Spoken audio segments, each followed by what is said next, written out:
Bab 2836. Bakat pemurnian alat. Master Guru, lihat, Senior Qin sudah bilang teknik pemurnian alat tidak sebagus aku. Yonardi menyeringai, kepribadiannya sederhana dan polos. Saat mendengar pujian Erik Qin, langsung terlihat bangga. Dedi Fu menggelengkan kepalanya dan menghela nafas tak berdaya. Kenapa bisa di waktu dulu matanya dipatuk elang dan menerima murid yang begitu bodoh? Erik hanya bersikap sopan, tidak bisa mendengarnya. Puji kamu sedikit saja, bocah kamu ini sudah langsung melayang. Takutnya pedang spiritual yang ditempa oleh Erik akan membunuhmu dalam hitungan detik, bocah kamu pasti akan malu setengah mati. Selanjutnya, Erik Qin tinggal di lembah atas undangan Dedi Fu. Dedi Fu mengajarnya metode pemurnian alat. Dedi Fu juga orang yang tidak sabaran. Setelah semuanya beres, dia langsung menarik Erik Qin dan mulai mengajarnya. Adapun Yonardi dan Yulianti awalnya penasaran, kemudian juga ikut belajar di samping. Tetapi mereka segera menyadari, karena Dedi Fu tidak mengetahui tingkat standar pemurnian alat Erik Qin, jadi dia memulai dari dasar. Untuk hal ini, mereka berdua sudah mendengarnya dengan sangat baik, merasa bosan mendengarkannya. Setelah beberapa saat, mereka berdua menyelinap pergi ke kejauhan untuk memurnikan alat sendirian, pergi mengasah keterampilan. Di sisi lain, Erik Qin mendengarkan dengan penuh minat, dan tidak karena itu adalah pengetahuan dasar, lalu merasa bosan. Dirinya jarang berhubungan dengan master pemurnian alat di daratan dunia dewa, dan bahkan tidak tahu banyak tentang hal ini. Meskipun Dedi Fu berbicara tentang dasar-dasarnya, juga membuat Erik Qin mempelajari banyak hal. Apalagi sebelumnya, Erik Qin menyadari para kultivator daratan dunia dewa, setelah menggunakan Reiki yang tidak sempurna, memahami semua pengetahuan, landasan adalah yang terpenting.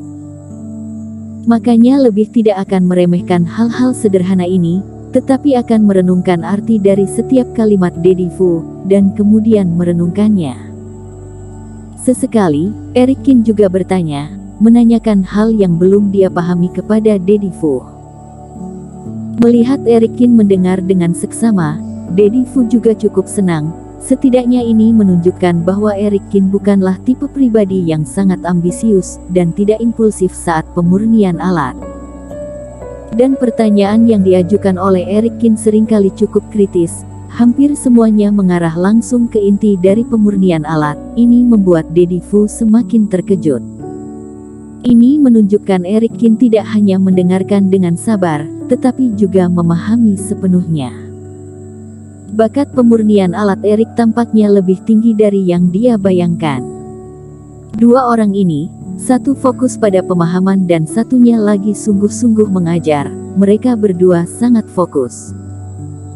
3 hari berlalu dalam sekejap mata, meskipun selama proses tidak ada istirahat, baik Dedi Fu maupun Erik Qin tidak merasa lelah.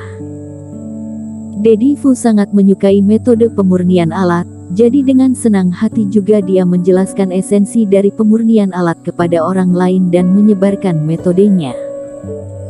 Terutama Erik Qin sangat cerdas, sangat cepat dalam belajar, sehingga Dedi Fu tidak merasa seperti bermain piano di depan sapi. 2 orang, satu bertanya dan satu menjawab, meskipun hanya beberapa dasar, tetapi juga dapat memberi inspirasi kepada Dedi Fu. Ini berarti dirinya telah menguasainya lagi. Setelah itu, saat merasa Erik Qin hampir menguasai dasar-dasarnya, Dedi Fu juga mulai mempercepat kecepatan dan mengajarkan beberapa metode pemurnian alat yang lebih tinggi dan mendalam.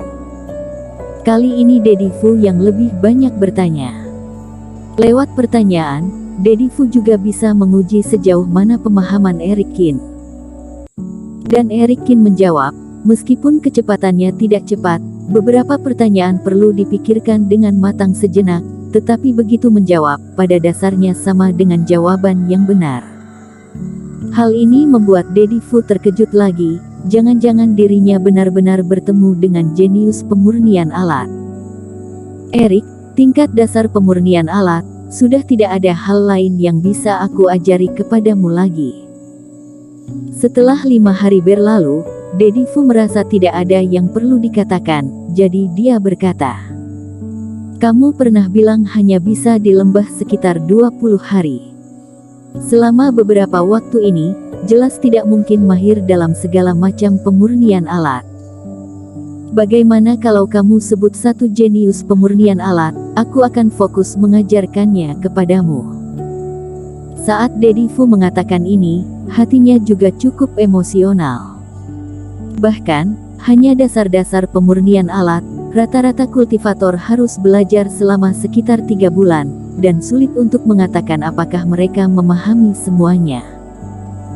Tetapi hanya dalam 8 hari, Eric Kin memahami hampir semua konten yang dia ajarkan, dan kecepatan peningkatannya di luar imajinasi. Dan dalam waktu 10 hari yang tersisa, jika berkontak dengan setiap jenis pemurnian alat, itu setara dengan belajar semuanya, dan itu tidak akan banyak membantu Eric Kin. Karena Dedi Fu juga melihat Eric Kin tidak bisa mencurahkan seluruh energinya pada pemurnian alat dalam waktu singkat. Bantuan terbesar bagi Eric Kin adalah mengkhususkan diri dalam satu jenis pembelajaran, sebagai segmen kecil dalam pelatihan kultivator. Ini juga merupakan arah yang akan dipilih oleh banyak kultivator. Jika begitu, senior, maka aku ingin belajar memurnikan pedang spiritual. Eric Kin berpikir sejenak dan menjawab. Menempa spiritual pedang, Eric Kin juga mempelajarinya dari si penempa besi sebelumnya, bahkan untuk beberapa waktu, dirinya menggunakan pedang spiritual untuk menampilkan jurus pedang pelindung, semuanya diciptakan sendiri. Tetapi kemudian, seiring dengan peningkatan alam, ditambah lagi dirinya tidak begitu bisa dalam pemurnian alat, jadi untuk sementara ditunda.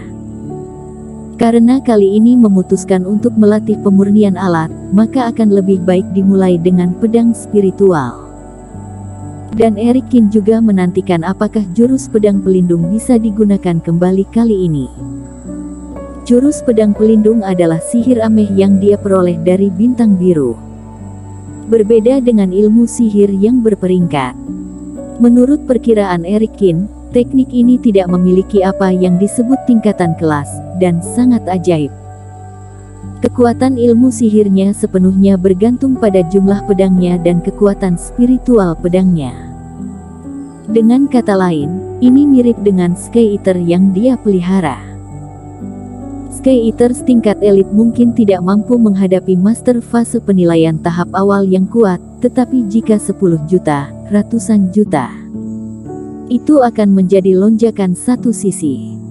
Atau, Sky Eater ini bukan elit, tetapi peringkat raja. Sama-sama pembunuhan secara diam-diam.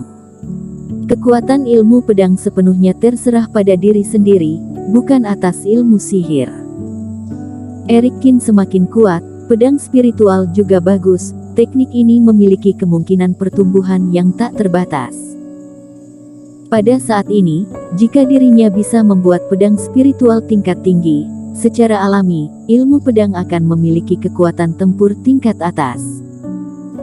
Ingin mengetahui sejauh mana pemahamannya, baru bisa digunakan untuk melawan musuh, Eric Kin harus yakin dan jelas, pedang yang telah dia gunakan sebelumnya, apa tingkatannya. Senior, lihat pedang abadi ini termasuk jenis peringkat apa? Memikirkan hal ini, pedang abadi yang Eric Kin gunakan saat menampilkan ilmu pedang sebelumnya, juga dikeluarkan. Pedang abadi ini dikumpulkan dinasti Raja Qin dalam perjalanan. Untuk sementara, Eric Kin juga menggunakan pedang abadi ini untuk menampilkan ilmu pedang. Dedi Fu mengambilnya dan melirik sekilas. Ini harusnya sekte dewa atau istana dewa zaman kuno, senjata yang digunakan oleh pengawal abadi biasa. Benda ini juga disebut pedang abadi, tetapi sebenarnya itu bukan peringkat barang dewa, hanya rata-rata. Eric Kin mengangguk. Dia juga tahu, meski disebut pedang abadi, tetapi jika dibandingkan dengan barang dewa asli di tangan Yuna Han, masih beda sangat jauh. Senior, Aku ingin tahu, jika pedang abadi ini diganti dengan senjata roh, apa peringkatnya? Pedang abadi ini terpelihara dengan baik, tetapi karena benda zaman kuno, reikinya telah hilang 90%. Ini sebanding dengan pedang spiritual peringkat keempat. Dedi Fu berkata, "Senior, kemungkinan pedang spiritual ini peringkat keberapa?" Eric Kin mengeluarkan pedang spiritual yang dia tempa sendiri. Bersambung.